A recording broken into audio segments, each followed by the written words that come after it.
And the bottom left for CSO Esports, the Eagle, he's AqueroN. The Eagle.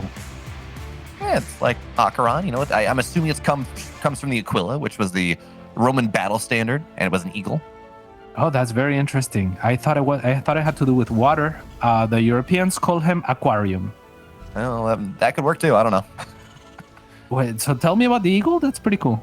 So every Roman legion would have a battle standard, and it was called the Aquila. And they would have a big golden eagle on the top of that battle standard, and that was like the pride of the legion. In fact, if you've seen, I forget what movie it is, but there's a movie that I think it might even be called The Eagle, that is exclusively about the lost 13th Legion in Brittany. 300. That's the Greeks. Oh, such. All right. Well, let's see if AqueroN, the aquatic eagle, can do it. What would be an aquatic eagle? Like an electric eel, maybe? No, a manta ray? A manta ray. Yeah, kind of like the wings. Because of the wings, I see. I was looking for a beak of sorts, but I guess the wings could. I mean, are there octopus have beaks? They kind of do, right? Do they? Yeah. Okay. No, do they? No, sorry. Squids have beaks. Oh yeah, that sounds more like it. Because I watched my octopus teacher. I couldn't recall any beaks on the octopus. There's probably it's a documentary. It's pretty good. All right. Well, we are now in this game, and nothing's going on. So yeah, we're chilling. I mean, Reapers exist, cats. They're gonna patrol on the high ground. That's worth talking about, right? Oh my goodness, left and right, the moves that these Reapers, they got to do some ballet, right? They're doing crazy stuff there. As both players did open with a double gas, and both players are going to drop their expansions at the same time, and both players are finishing their factory, and both players have the Reaper defensively. So, you know, as standard as it gets. This is an aquatic map. Maybe we could find an octopus. There's fish somewhere around here for sure.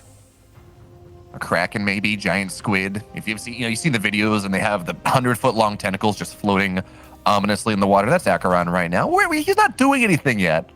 But like some Lovecraftian horror, he's powering up and he's getting ready. He surely is. There is 2 Reapers in production at a time for Milkicow, whereas AqueroN is taking the route of the Widowmine. So that's going to be the first deviation that we see in this game. AqueroN most likely will just have to stay defensive with that Widowmine. We'll park one of those Reapers on top of it just to make sure that he doesn't get surprised by anything. Whereas Milkicow is more likely to move out, but not necessarily will do. And this Widowmine from AqueroN, it just provides so much defensive utility. It allows him to power up a little bit faster, maybe get into his tech a little bit easier, because he's not committing to tons of Reapers, tons of Hellions. And while Widowmines, you don't really think of them as a TVT unit, cats. It doesn't do anything to tanks. Marines are ranged units. They don't really care. In the early game, especially if these Reapers and the Hellions, they clump up as they are so wont to do, well, it does really invalidate all that much pressure. So for now, there's the second deviation too. It's going to be a Cyclone, not a tank for AqueroN. So again, just really strong mobile defensive force from the Spaniard. Yeah, lots of deviations at this point. There's a Raven on the side of AqueroN as well, whereas a medevac was made on this side of things. And there's going to be a little bit of a move out with a tank as well that wasn't matched. Like you said, there's a Cyclone on the other side. So let's see what this tank can do. The medevac's going to help with repositioning here and trying to provide the tank with an avenue to attack onto the side of AqueroN. So it's Milkicow that's going to be aggressive first. Will he spot the Widowmine? What will he be willing to sacrifice? It looks like it's going to be the Hellion running in right away. And that is technically a good trade, as now the Cyclone's going to lock onto the medevac. I'm not sure if that's the best way to go about it. Oh no, it was the tank that he locked into, but that's even worse because the medevac just picks it up. And again, the micro will be there onto the tank from the medevac. And this is already very good trades for Milkicow. Milkicow with unrelenting aggression here in this game number 1. The Cyclone lock-ons, yeah, if they get the tech, fantastic, but if they don't, it's a big problem. And 9 workers fall, cats. Huge. You will absolutely lose a couple Marines, maybe some Reapers, Hellions, things like that to kill 9 workers. But the medevac has got to be very careful right now. Second Cyclone arriving. Do we have a lock on it? Yes, we do. But do we have the vision on the other side? It goes down. Tank survives, though. And suddenly that's slightly less positive for Milkicow. He's still pretty happy about this, though. Yeah, I mean, that was a little bit too overeager. It was pretty cool micro from Milkicow there. I thought he was sacrificing the Reaper to make sure that the tank and medevac escaped. But as soon as the lock-on happens, he gets a little bit greedy and he says, okay, like without that lock-on, you don't have potential to kill my units anymore. So I'm just going to load it back up. Goes back to the medevac or with the medevac, but unfortunately for him, a second Cyclone shows up. and it puts a stop to that. So at least AqueroN with some taxing here. Yeah, absolutely. And the problem, though, is he's down 12 workers. His third base is marginally slower. I feel like he's got to find some way to really get active on the map because, again, sure, he got the tank. He's doing a good job there. But Milkicow was okay with trading those units out. His army supply is still fine. His defensive utility is still in a wonderful spot. Of course, we do see AqueroN taking his third base on location, which is his minor conceit to being behind. But I don't know that that is enough just yet, Cats. Maybe these Cyclones can get something done. Yeah, I mean, AqueroN is okay with trading those units in the sense that he is gonna come out of that whole altercation from the moment that he moved out in a very positive manner. He is 10 supply ahead. He is 11 workers ahead, now nine as I speak, but or whatever that is. I'm not gonna do the math, but yeah, it is 9. So in any case, he's ahead, but he didn't need to lose a tank, a medevac, and maybe even the Reaper towards the tail end of that. So, like it could have definitely been better. But he is in a fantastic position. Ooh, Cats. Look at the production tab here. AqueroN, he's not doing the standard TVT thing. There's a second factory on the way. It looks like we're going to have some mech play on the docket from AqueroN in this game 1. And considering the negative position he finds himself in, I do kind of like this decision to do something different, not to just play Marine Tank against his opponent from a losing position, but maybe if he goes something a little different, then the win conditions are different. Maybe he can make something work there. Yeah, I completely agree. I think that that's the way to approach something. Like if you're not going to win in the mirror, then you got to mix it up and try to play for different win conditions. So I absolutely agree. There's a couple of Cyclones here that are going to catch these Ravens on the move out, and that's already great. It's going to force energy out of them. Also, they'll be bruised, so will have to be repaired most likely. On the other side, Milkicow is looking to move out, but his push has lost so much steam without this Ravens being able to at least poke on the other side and try to make something happen on the economic front that I think you just have to turn around and back away, because otherwise you're going to throw the game away. And one thing we want to point out here, Cats, this is a triple Raven opener from AqueroN. He's not just staying at 2. So in any sort of engagement, all the tanks get disabled. As you say, it really will not find all that much. And AqueroN, again, his supply, his income is not really there, but when we're talking about mech, we care less about mineral income. It's important, sure, don't get me wrong, but it's all about the gas. It's all about making sure you can support getting up to 3, 4, 5 factories, getting all your tanks out, your mech upgrades. And from that perspective, AqueroN, he has his 6 gas, his mining is decent enough, and he is starting to build up that supply a little bit. Milkicow is not at a position right now where he will be able to break through AqueroN's defenses. No, in fact, I like AqueroN's position a little bit better here on the back of him just being a little bit cleaner. It looks like in the last few minutes mechanically, because when we started talking about it, the worker difference was 11, and now it's exactly even, with AqueroN even catching up from time to time at 67. They were all caught up. So AqueroN did have, I think, the slightly faster third. And with the Raven energy that you were mentioning, he has a very strong defensive position, whereas Milkicow lost his aggressive potential when those Ravens got caught in the middle of the map. So I mean, I kind of like the position of AqueroN right now. Now, it seems like Milkicow has figured out that this is mech play. We do see Marauders on the way. Eventually, we'll get those concussive shells. But Milkicow right now, I'm somewhat surprised to not see him just drop down to 4th base, start to do that mass expand thing that we do want to see when it is bio versus mech. He does have some level of positioning on the map. That is what bio gives you. And I'm sorry, okay. Well, it wasn't in the production tab, Cats, because the 4th base is on location now. He is starting that expand pattern. And we're going to have to see at what point he says, yeah, I can actually make something happen here, because he is exploding in supply right now. The barracks production really coming to the fore. Yeah, so difficult to make something happen at the same time against a setup like this with a mech, right? So I think you're absolutely right. His advantage is going to be that he has the map control. That is to say, his units are more mobile for anyone that's kind of new to the game, or just, like amateurish at basic tactics, I suppose. But yeah, he's gonna be out on the map and has more army supply on the map by virtue of it being more mobile, and that means that he can have additional expansions. He can protect more terrain. So that is what he's gonna have to do. That's what he's already started doing. He is maxed out though, so this is a good trade actually for Milkicow. I would have liked for him to commit even a little bit further, perhaps. It would have ended up with not a cost-efficient trade, but it would have been, I think, cost-efficient enough to be all right, because at this point in time, you do want to trade some supply as you're nearing that max. And we see AqueroN now trying to establish some level of positioning on where he wants to get his 4th, but he has not been building the 4th command center. He wants to build it on location, but that just means Milkicow, he has a rather significant economic lead. He's had it the entire game, but it's really showing it to us once again. But I think you hit the nail on the head here, Cats, when you talk about, well, okay, look, it's not cost effective, but if it kill tanks, it's going to be totally fine. So again, Milkicow, he's not trying to trade efficiently. He's just trying to trade more efficiently than AqueroN's economy allows. But there we go. 4th base is actually there. 5th base coming up as well. AqueroN, he secured his core 4. And now we're going to have to see maybe some transition from Milkicow. The eventual result of Bio into Mech is that Skytoss force or Sky Terran force, but we're not there just yet. Yeah, and here's the transition finally as the Fusion Core gets dropped, as an additional 4 command centers also get dropped on the side of Milkicow. So that's what he's going to do with his advantage out on the map, with the map control that he has attained for himself. He's going to transition full-on air, which is kind of the ultimate late game in TVT, right? So he's going to brush past the mid game. There's an opening here for AqueroN to move out with an army that is much stronger than Milkicow's.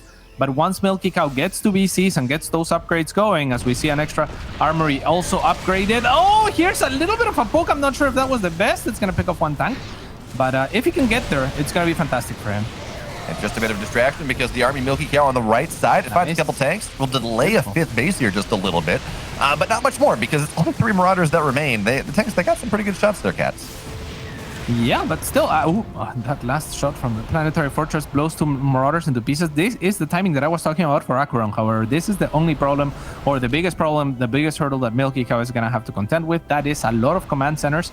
So Milkicow is getting well set up for that air transition that we were talking about already, with 4 Vikings on the way, as well as Liberator range on the way. But AqueroN's actually going to go through a choke. Does have enough Raven energy to disable the 3 tanks that were holding this position. With that, AqueroN is going to get the triangle here, which will allow passing into the bottom triangle base, as well as the left hand expansion. So this looks pretty good for the Spaniard. As we talk about that Skytoss transition, AqueroN hits right before it's there. He wins the Viking battle. He's able to knock down Liberator Range, which is going to be so nice here. Tanks, they're trying to drop on top of the Bio's trying to drop on top of the tanks. That's not all that successful. And AqueroN, he's crushing in. He's killed so many of these command centers. He wins the Viking fight in the sky, and we said Milkicow is favored in this matchup. AqueroN, folks, he says that is not true at all. He's sectioning things off. 33 workers have died, and I'm not really sure how Milkicow breaks out of this one anymore. It's not like the Liberators are going to be the play. Milkicow, pretty soon, he's going to be down on 2 bases. And Cats, if you're playing Bio versus Mech, you have to have that eco lead. Yeah, I mean, here come those Liberators, because Milkicow did win out in the air, so he will be able to dislodge a lot of this army, but not before being 60 supply behind. And if he gets this PF, I don't think he... Oh, he does! He does, as the repair stops for a little bit there on the side of Milkicow. So AqueroN with a very, very big success here. A lot of those CCs were reset. 44 workers have gone down, and AqueroN can just go back to his base a happy man. Cats, there was just no money left to repair that 4th base. The SCVs were sitting around. They were doing their best, but when Milkicow had literally no minerals in the bank, you can't keep that one alive. So AqueroN on the other side of the map, once again, he's going to find this extra command center. And this is 4 dead command centers right now. I guess a dead planetary and 4 dead ones here. The Bio's going to go forward, but AqueroN, he takes game 1.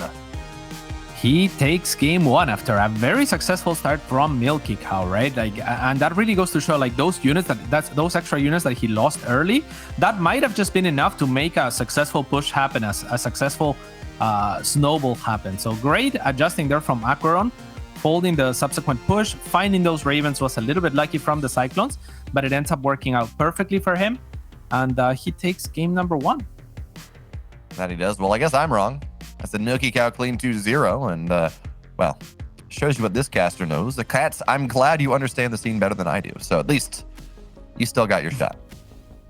I don't know about that. I think anything can happen in these games, right? Like, if we play 100 times, there's going to be some 2-0s, some 2-1s on either side. I think these two are kind of closely matched, but I would think that Milkicow more often than not is the favorite going into each individual map. So let's see if he can equalize here.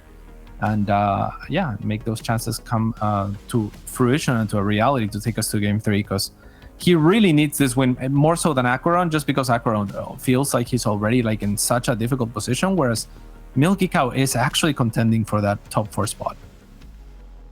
And while it may not matter all that much, it's a mirror, whatever, map 1 was Milkicow's pick.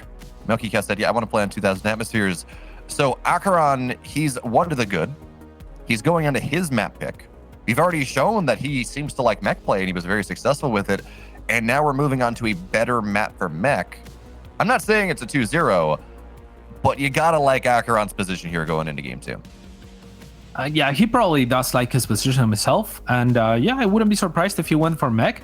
It is not a very AqueroN playstyle, right? Like, it's not what he's known for. Again, relentless aggression is often what he's known for, and mech is much more passive than that. We are loaded in. Let's do intros, as we will continue to talk about this after. In the top right-hand side, it is the Eagle Aquarium. And in the bottom left, his opponent. He is for Alien Esports, but he's a cow. He's Milkicow. Eagle versus cow. I feel like the eagle just doesn't care about the cow, right? Like, it can't pick it up. Well, it depends. Maybe like a bovine, like a baby cow. Well, there are, what are they, golden eagles, I think, in South America? No, griffin eagles, something like that. Golden that actively hunt deer. And while a cow is still bigger than, an adult deer. Is it griffin eagles? Yeah, a golden eagle, something like that. It's the biggest eagle in the world. Like a condor? No, a condor is a vulture. It's a carrion eater. Oh, I see. A condor is a vulture? Yes. No, it's a carrion eater. Oh, I see. Condors are Peruvian. Those things are huge. Those things are, as far as I know, the biggest bird out there.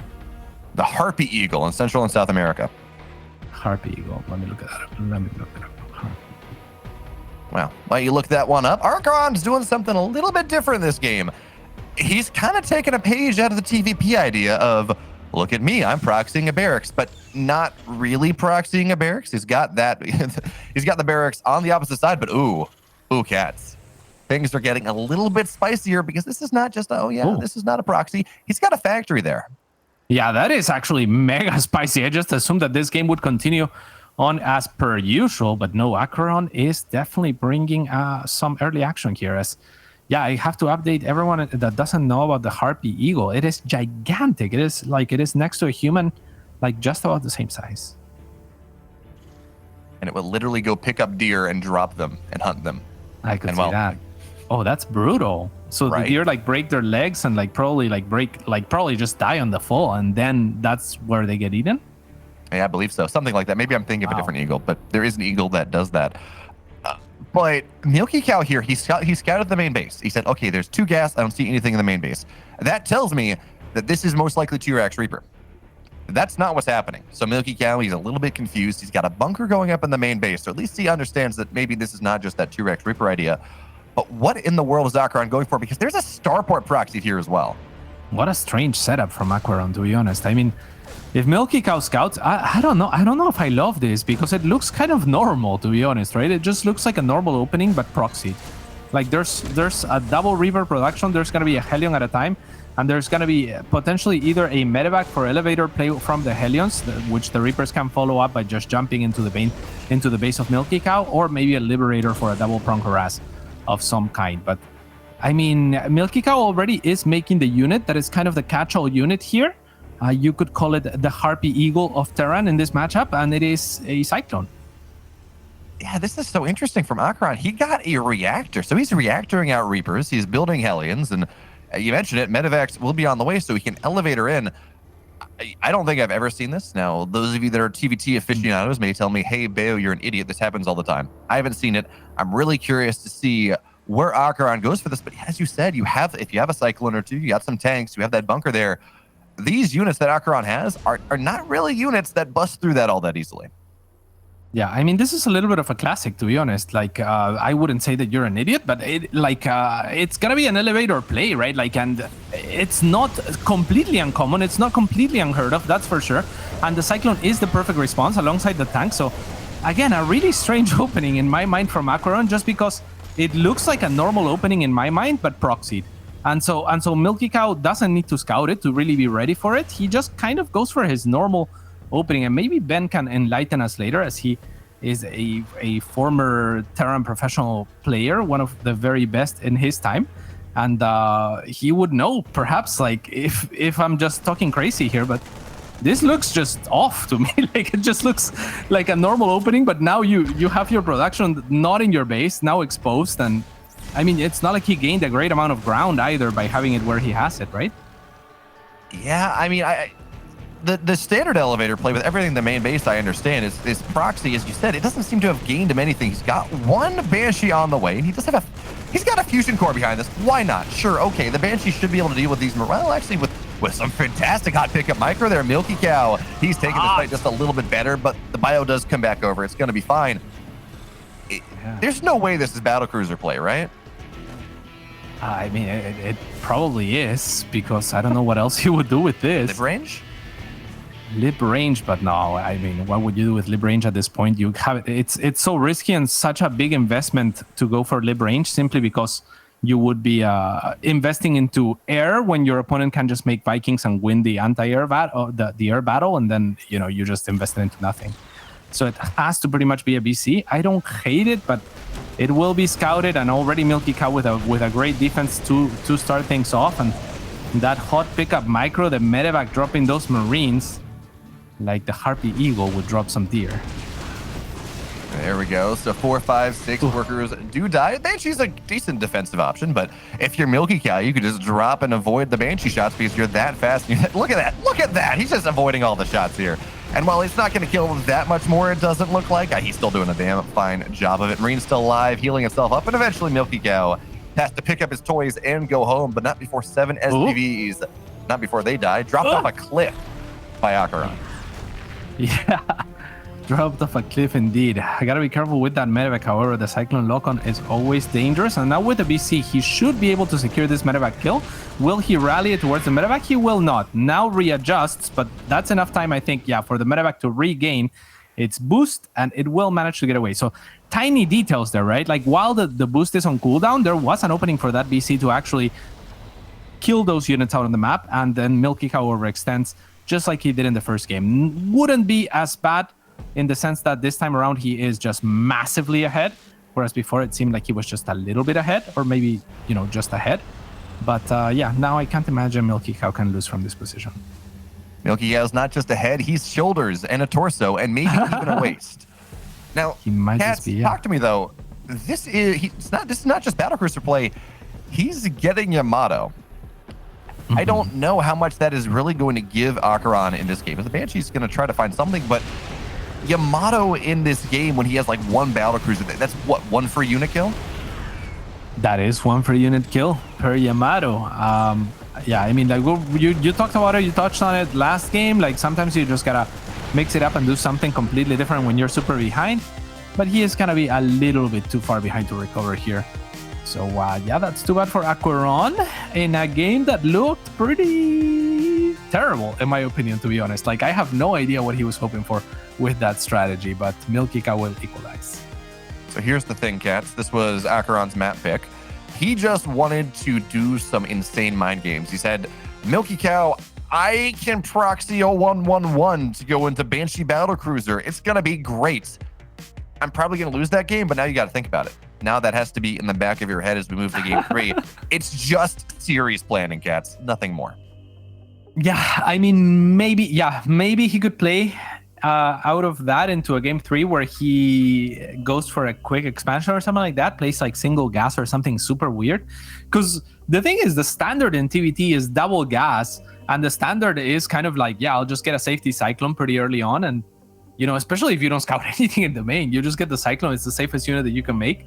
And once the Cyclone's out, I don't imagine the units that AqueroN made ever breaking Milkicow, right? So I just did not understand the strategy, but it could be one of those things where maybe they played previously on that map, and AqueroN had some information as to like how Milkicow might react, and there wasn't that Cyclone in the cards, or maybe Milkicow went for an outrageously fast expand or something like that, and he was looking to punish. Like, you never know, right? Like, it could have looked brilliant in a different universe, but it's kind of like that Avengers situation where, it's like 1 in a million universes it happens, and it just wasn't this one. I've heard good stories about Battlecruisers being literally unbeatable if you never scout and you're in Gold League. But we're in the pros here, and Milkicow did a scout. Mention him in the bottom left here in the blue. He's the odds-on favorite. He's Milkicow.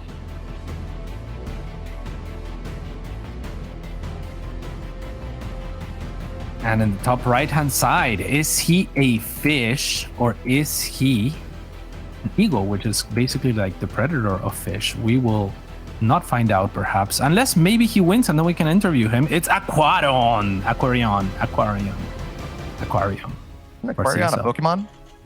Aquarion. You wouldn't know because you were banned from Pokemon. You were telling us during the break.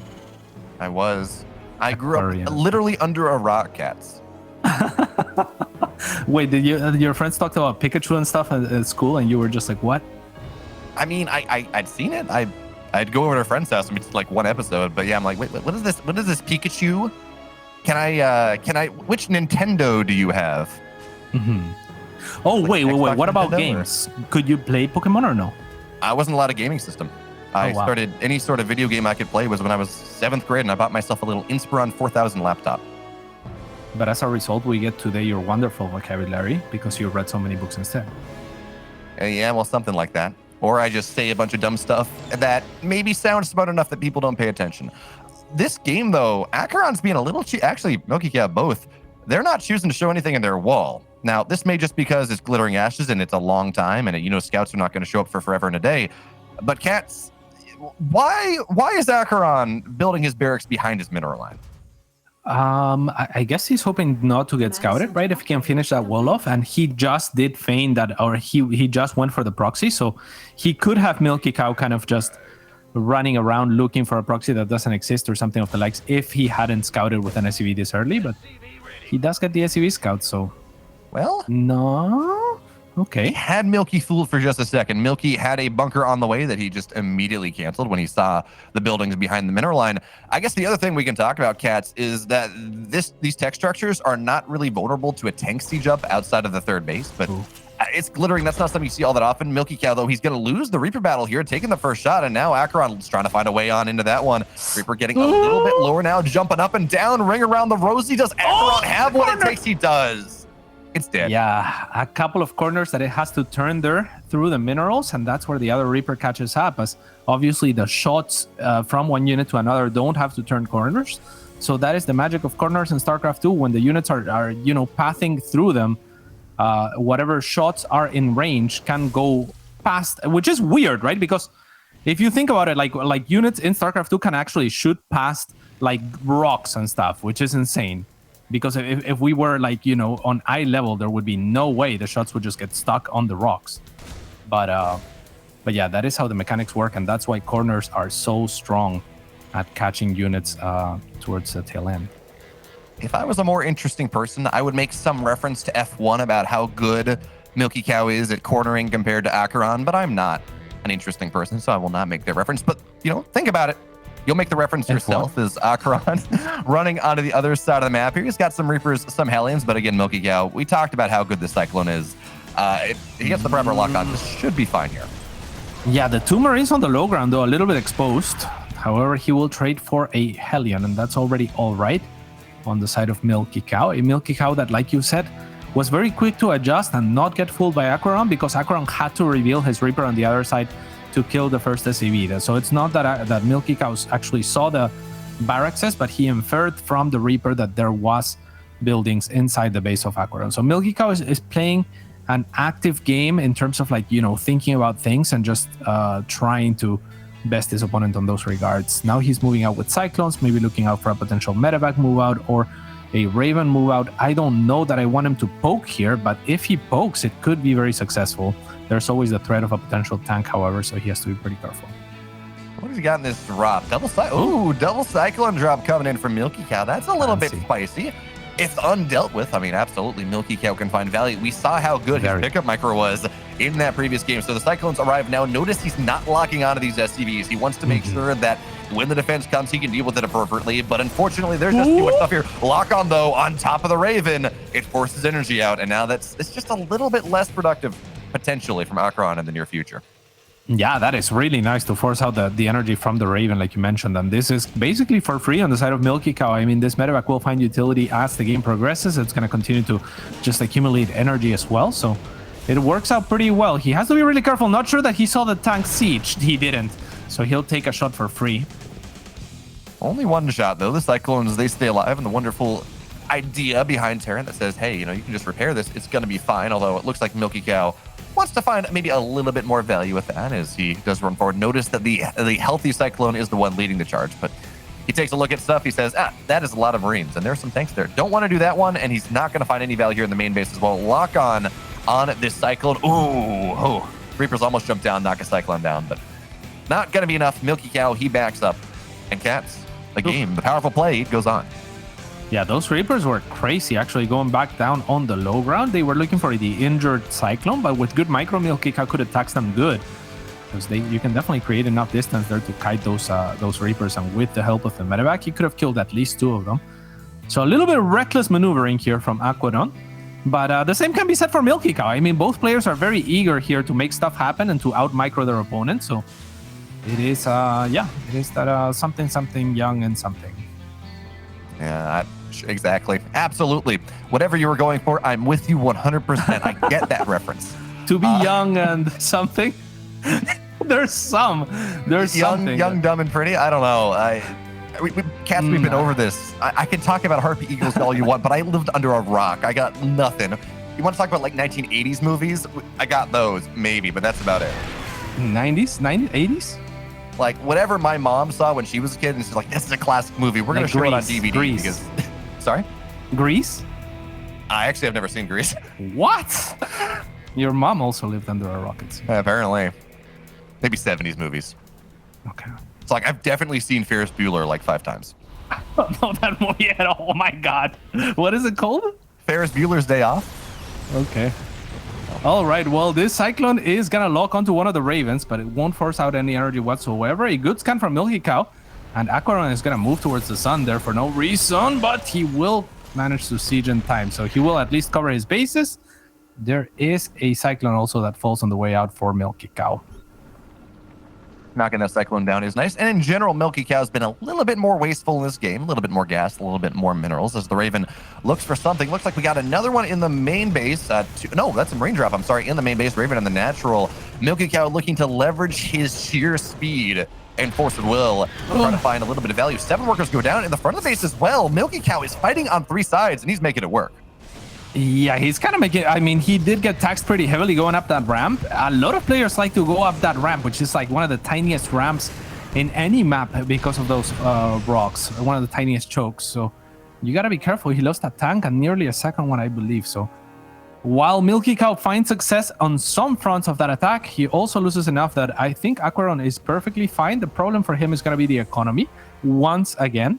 But once again, I think, you know, army-wise and his general position is fine to where he can definitely play this game out. Yeah, I mean, Cats, the supply is a really interesting one because it is, we look at the big number, it's within 2. And then you just realize AqueroN has a fairly decent army right now and Milkicow massively ahead in income. And as the game scales, reminder, this is Glittering Ashes. This is a map that you do not end before 15 minutes. That is a supply that is going to be massively in Milkicow's favor moving forward because... Cats, I don't know about you. I like having money. It's useful. It allows me to buy things that make me happy. Oh, I see. That's interesting. Yeah, things. I mean, I am of the philosophy that, you know, things are transitory and true happiness is found without. But I mean, yeah, I think things tend to make you at least like give you the illusion of happiness, right? Like temporarily. So. That is good enough. And I agree with you. Over the long run, I think it's going to be Milkicow pulling further and further ahead. But there is still a timing, and there was a timing for the last minute or 2 where AqueroN could have, I think, pushed out. Because, yeah, it's difficult as far as the topology of this map to break into the other side of the map. There is going to be a lot of tanks set up defensively, but there's also Raven energy on your side. 2 Ravens nearly with full energy, whereas your opponent just utilized all of their Raven energy on your side, harassing your economy. So you need to be able to recognize the traits that have happened if you're in AqueroN's position and be like, okay, you just traded a bunch of army, like even going up that ramp with the tank that I mentioned, for economy. So now I have an opening where my army is bigger, but my economy is smaller. I should make something do with that. He does not. And I don't like that. Now finally moving out, will it be too late? We'll find out soon.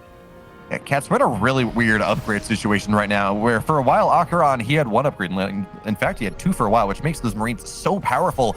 And Milkicow, he did the Beyond thing where he said, yes, I'm going to get +1 attack, but I'm actually not going to get the armor. It's my gift to you. And AqueroN, he's got a great first mover's advantage here. He's going to find this 4th base right as Milkicow wants to take it. There's no defending this one. So that's going to be a dead command center. Please, AqueroN, you got to kill off here. But he says, I want more. He's going to disable all the tanks now. Yeah. Running on in, trying to say that advantage, that economic advantage you have does not matter here whatsoever. AqueroN, he's finding everything in this game. 17 SCVs go down. The push on the other side finds literally no value. And now AqueroN, he has turned this game on its head. Yeah, absolutely. And this is exactly what I was talking about. I think the window could have been exploited a little bit earlier because the Ravens were just kind of over flooded with energy. But it ends up working all the same, right? Like those 2 Ravens are huge. And Milkicow spent all of his energy harassing and a few units trading for economy. So AqueroN does recognize eventually that he has the army advantage, moves across the map, doesn't care about the topology. Yes, it's difficult to break on this map, but Ravens are just magical. Ravens are a beautiful thing. It's going to be a little bit difficult for AqueroN to push this advantage too much further while his Marines are just worse upgraded. But he will have that 2-2 faster. He's sitting, well, actually, he's not up a base. He just killed the 4th base of Milkicow right now. But this position, this chokehold that he's finding himself in is so difficult for Milkicow to break out of. Now, of course, AqueroN, if he runs forward and donates some tanks, well, that's just AqueroN's gift to Milkicow. He says he wants this game to be good and fair and be a little bit more interesting to watch. Yeah, really nice guy there. And now with the medevacs are going to try to leap forward and drop on top of some of those tanks, but most of them have been in siege and on the retreat now for AqueroN, who is trying to situate his own 4th base. So maybe he deems that this was enough, and he might be right, but I mean, the game's definitely not over yet. Certainly the income has equalized, but we're starting to run into that glittering ashes effect once again, where it's just so hard to push it. And in TVT in general, it's the matchup that really cares about supply the least.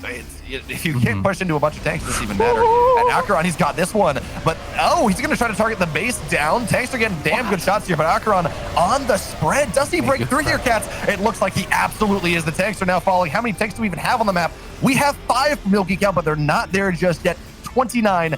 Wait, there's a drop somewhere else. I guess 31 workers die. AqueroN, he's up 70 supplies. The Liberator finds more.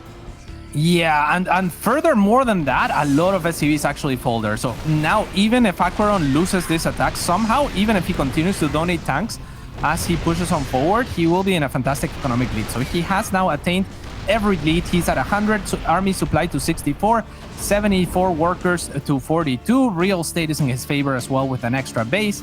Oversaturation on the side of Milkicow, who doesn't even have an upgrade advantage anymore. AqueroN also faster to 3-3. So the Spanish Eagle, soon to close this out, you would imagine. This Eagle's certainly not lost in the wilds. AqueroN knows exactly where he is, and he's flying it strong here. Ravens are going to find a tank, and that's going to be nice. But Milkicow has such a hill to climb at this point. He's going to take, I think this is his 3rd, 4th base on the right side. AqueroN, you might expect him to have a greater base count at this point, considering how many bases of Milkicow he's killed, but he says, I don't care. My army lead is just worth it. I don't even need to go past 74 workers. So we can find this 4th base once again. Milkicow is going to struggle to even rotate on over. There's that scary army on the left side. There we go. We will see the Armor Shredder missile go down, but AqueroN, he said he smells blood in the water here. He's going to try to kill the base once again. Unsuccessful in that endeavor, and the Marines are not all that great right now. Milkicow with a 1 upgrade lead, effectively a 3 upgrade lead because of Armor Shredder, but he still cannot mine off that 4th base. AqueroN, he is almost doubling the mineral income at this point, tripling the gas income. Yeah, Blood in the Water's an interesting one because it makes me further wonder if he's a fish or an eagle, because eagles also fish, right? Like they would maybe smell blood in the water in a certain sense. Yeah, there's some sea eagles. He might be a cormorant. A sea eagle? What? A what? Yeah, there's a sea eagle. What is a sea eagle? The Stellar's sea eagle. It's from Asia, and it eats fish. Wow. Yeah. It lives in the sea? Here comes the last attack of the game. And yeah, I mean, that is